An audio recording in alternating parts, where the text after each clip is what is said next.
Salam alaikum, bonjour, je suis ravie de vous retrouver, j'espère que vous allez toutes et tous bien. Je vais commencer cette vidéo par une célèbre phrase de Scapin, donc les fourberies de l'Algérie. Que diable allait-il faire dans cette galère? Je pose cette question au géant Volkswagen qui a décidé de ne plus mettre les pieds en Algérie. Que s'est-il passé? Pour comprendre, nous avons besoin de retourner, donc faire un flashback en 2019, le 22 février 2019. L'Algérie est ruinée, elle n'a plus les moyens d'acheter la paix sociale. Des millions d'Algériens descendent dans la rue pour réclamer le départ de cette mafia au pouvoir.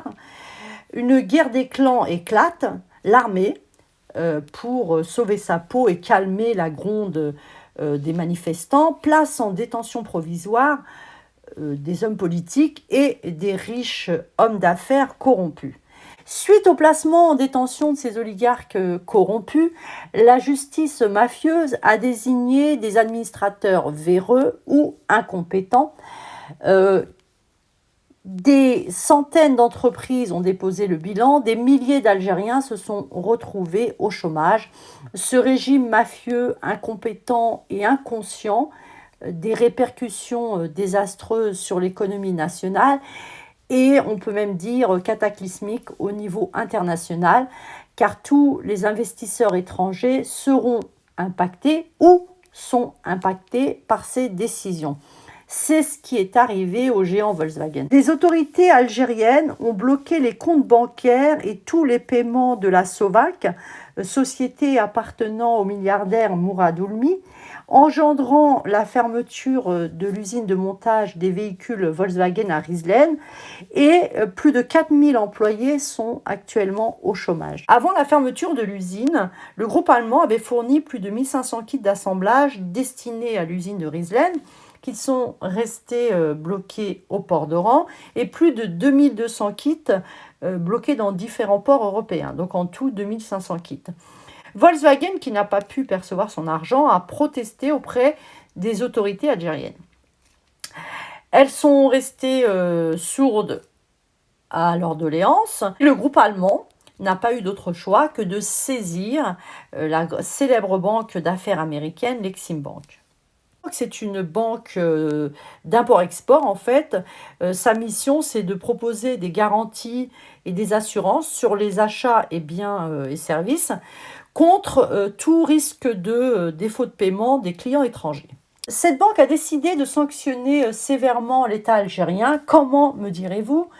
Sombre histoire, l'Algérie en 2019, ruinée, décide pourtant d'acquérir 2 navires invendus, des conteneurs, invendus parce qu'aucun pays n'en voulait, mais l'Algérie est une brocanteuse, elle a ce don de dénicher les mauvaises affaires. Donc elle procède à un montage financier opaque de près de 60 millions d'euros, l'arnaque du siècle, et elle demande à la Lexim Bank de se porter caution. La banque fait pression sur le régime mafieux algérien, invite séance tenante, ou devrais-je dire, oblige ce dernier à régler les dettes contractées par Sovac auprès de Volkswagen. Le régime mafieux n'a d'autre choix que de s'exécuter, conscient que sa crédibilité est menacée auprès des banques internationales et qu'il ne pourra plus importer les équipements et les marchandises dont il a besoin. L'Algérie a perdu sa crédibilité, c'est un sacré coup dur. Le géant Volkswagen a eu gain de cause, mais ne souhaite plus mettre les pieds en Algérie, ou devrais-je dire, ne souhaite plus mettre les roues en Algérie. L'Algérie n'a pas les ressources humaines et les compétences pour attirer les investisseurs étrangers.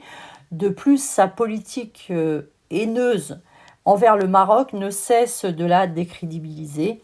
Qui aurait envie d'investir dans un pays qui rompt ses contrats commerciaux au moindre accroc? Seule la confiance attire les investissements et l'Algérie n'inspire aucune confiance. Les Algériens eux-mêmes, et ce depuis 3 ans, contestent la légitimité de ce pouvoir mafieux. Cette Algérie qui critique sans cesse les sionistes agit comme eux. Je ne vous apprends rien, cette économie est dépendante des hydrocarbures, c'est une économie moribonde, tous les clignotants sont au rouge, l'Algérie est devenue infréquentable, elle est sournoise et c'est une véritable poudrière. Le régime mafieux de Tebboune a perdu le peu de crédibilité qu'il avait. Je vous remercie de m'avoir suivi, je vous dis à très bientôt, portez-vous bien, salam alaikum, au revoir.